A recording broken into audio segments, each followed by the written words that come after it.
Perkenalkan, nama saya Sherina Margareta Hadimulyo dan sekarang saya akan mempresentasikan tentang desain kampus 2 UKDW yang sudah saya desain. Pertama-tama mulai dari latar belakang. Latar belakang permasalahan yang ada dari yang memunculkan desain ini adalah karena UKDW terus bertambah mahasiswanya dan dengan demikian dibutuhkan banyak ruang-ruang baru untuk menampung mahasiswa tersebut. Nah, dipilihlah daerah di Argorejo Sedayu Bantul karena di daerah itu masih sangat luas dan juga menjadi salah satu daerah yang nantinya akan menjadi daerah yang ramai. Kenapa? Karena dilewati oleh jalan Jogjawates yang mana menuju ke Bandara Yia.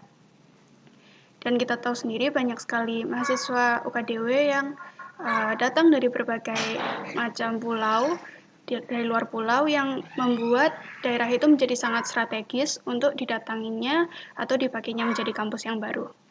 Permasalahan yang ada di site adalah di sebelah site terdapat sungai dan sungai itu sangat kotor. Selain itu banyak sekali polusi udara dari kendaraan yang berlalu lalang karena itu adalah jalan besar. Suara dari kendaraan, sungai yang tidak memiliki batasan yang cukup baik yang membahayakan bila terjadi banjir, lalu vegetasi yang bisa dikatakan minim pada site, dan juga infrastruktur yang belum merata. Namun ada juga potensi yang dapat diambil dari site, yaitu adalah curah hujan yang tinggi, intensitas matahari yang tinggi, site yang luas, dan juga site yang strategis. Jadi kenapa bisa dibilang hal-hal ini menjadi potensi? Karena dengan adanya curah hujan yang tinggi, intensitas matahari yang kuat, site yang luas, dan juga lokasi yang strategis ini bisa menerapkan konsep-konsep tertentu yang nantinya akan membuat sisi yang baik dalam site ini. Baiklah, lalu keadaan site yang bisa kita lihat sekarang adalah curah hujan site yang begitu tinggi, yang hampir 100 kali dalam 1 tahun. Lalu curah hujan yang tinggi ini jadi airnya bisa dimanfaatkan untuk rainwater harvesting. Lalu berikutnya panas yang tinggi, itu bisa dimanfaatkan juga untuk solar panel. Dan juga angin yang ada di site, terutama yang berada di antara rumah sakit UKDW dan juga gedung yang nanti akan dibangun, itu bisa dibelokkan dengan menggunakan gubahan massa tertentu. Baik, konsep yang saya gunakan adalah green building dan juga sosial. Kenapa saya memilih green building? Karena seperti yang tadi sudah saya katakan, lahan ini merupakan lahan yang hijau. Dan bila kita akan mengolahnya menjadi sesuatu yang baru, menjadi tidak hijau lagi, tentunya dibutuhkan hal-hal yang membuat lahan ini tetap hijau atau tetap sustain. Itu kenapa memilih konsep green building dengan tujuan supaya lahan yang diubah menjadi gedung ini tidak mati tentunya dan tidak juga membunuh ekosistem di sekelilingnya.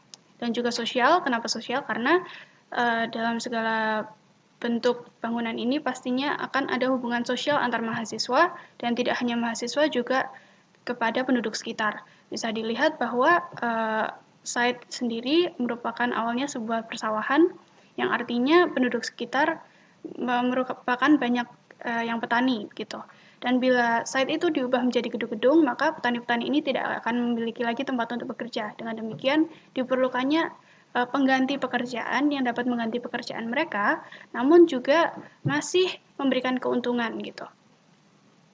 Jadi saya memilih untuk green building akan menggunakan photovoltaic system atau panel surya yang memanfaatkan intensitas matahari yang tinggi, rainwater harvesting yang akan memanfaatkan curah hujan yang tinggi dengan merecycle air supaya dapat digunakan lagi untuk menyiram tanaman atau memflush dan mungkin yang lain-lain ya. Dan juga green facade, yaitu supaya tumbuh-tumbuhan ini semakin banyak yang membuat tetap hijau dan juga bisa mereduksi segala polusi baik itu udara, suara, dan masih banyak lagi pada site yang datang dari luar site. Untuk sosial saya memilih desain inklusif, jadi nanti saya akan menempatkan ramp di beberapa titik tentunya dan juga pelevelan yang sejajar, jadi tidak ada turun ataupun naik gitu. Jadi supaya orang-orang yang mungkin difabel tidak memerlukan asistensi, tapi bisa melakukannya sendiri. Lalu ruang UMKM. Ruang UMKM ini adalah ruang di mana nanti orang-orang penduduk sekitar yang mungkin memiliki usaha bisa berjualan di situ, supaya mereka juga tidak mati dari usaha mereka begitu, usahanya tidak mati. Lalu open space, yaitu supaya di situ bisa terjadi interaksi baik dari sesama mahasiswa dengan dosen maupun dari penduduk kampus dengan orang-orang di sekitar. Lalu ruang sosial mahasiswa, karena kita tahu sendiri bahwa anak mahasiswa ini pasti membutuhkan ruang-ruang untuk berdiskusi, bercengkrama, mengerjakan tugas, dan lain-lain, maka akan dibuat ruang-ruang khusus untuk para mahasiswa agar mereka boleh lebih nyaman dalam bersosial dan juga mengerjakan tugas, dan masih banyak lagi. Sirkulasi yang terdapat pada site adalah di mana entrance berada pada sisi kanan atas dengan bisa parkir di belakang, jadi terdapat 2 parkiran yaitu basement dan juga parkiran belakang. Jika mungkin tidak terlalu lama, ingin berada di kampus hanya untuk sebentar saja begitu, bisa parkir di belakang ataupun mungkin bisa parkir di basement, bisa memilih ya. Lalu untuk entrance dan juga exit berada pada 2 titik yang berbeda. Hal ini entrance memang terdapat juga exit itu untuk orang yang mungkin hanya drop off. Tapi untuk yang parkir atau mungkin yang keperluannya lebih lama bisa menggunakan pintu keluar yang di belakang, exit yang ada di belakang. Lalu terdapat juga titik tunggu untuk ojek online. Karena sekarang sudah semakin banyak ojek online yang menjadi transportasi utama bagi sebanyak orang, maka dibutuhkan titik-titik untuk peristirahatan atau mungkin menunggu ojek online. Lalu juga ada open space yang ada di belakang kampus yang menghadap ke sungai yang menitik beratkan pada view agar bisa menikmati view sungai dan juga bisa menikmati kegiatan bersosial di area yang terbuka. Untuk gedungnya sendiri, pembagian fungsi ruang vertikalnya adalah seperti ini. Pada basement 1 dan 2 akan menggunakan ya seperti biasa ya, hanya digunakan sebagai basement dan juga untuk keperluan MEP. Pada lantai 1 atau lobby itu akan digunakan sebagai kantin, sebagai toko buku, bank, ruang UMKM, klinik, dan juga tentu saja core ya.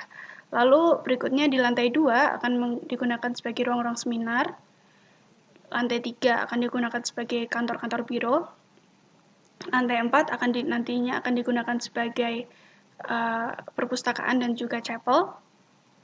Lantai 5 akan dipakai untuk ruang-ruang belajar biotek seperti lab. Lantai 5 akan dipakai lantai 4 akan dipakai untuk lab komputer dan juga ruang-ruang belajar dari Fakultas Teknologi Informasi dan juga untuk prodi Sistem Informasi. Lalu berikutnya untuk lantai berikutnya akan digunakan untuk lab biologi dan juga ruang-ruang kelas. Lantai berikutnya lagi akan dipakai untuk ruang-ruang kelas dan juga untuk ruang-ruang BEM dan juga himpunan mahasiswa. Dan juga berikutnya adalah dipakai sebagai ruang-ruang sosial mahasiswa dan juga yang terakhir adalah rooftop, dipakai untuk tempat penempatan solar panel dan juga tempat untuk melihat view dari titik yang paling atas ya, dan juga untuk seperti water tank dan lain sebagainya. Lalu berikutnya adalah gubahan massa. Gubahan massa di sini dari bentuk yang biasa, hanya persegi panjang begitu, dipotong supaya merespon dari gerakan angin agar saat angin itu datang tidak merusak struktur bangunan gitu. Jadi dibuat miring supaya angin boleh lewat. Lalu berikutnya adalah diberikan balkoni. Balkoni ini adalah tujuannya untuk green facade dan juga untuk membantu angin lewat juga. Lalu berikutnya adalah memberikan void di tengah supaya dapat terjadi interaksi sosial tidak hanya secara horizontal namun juga secara vertikal.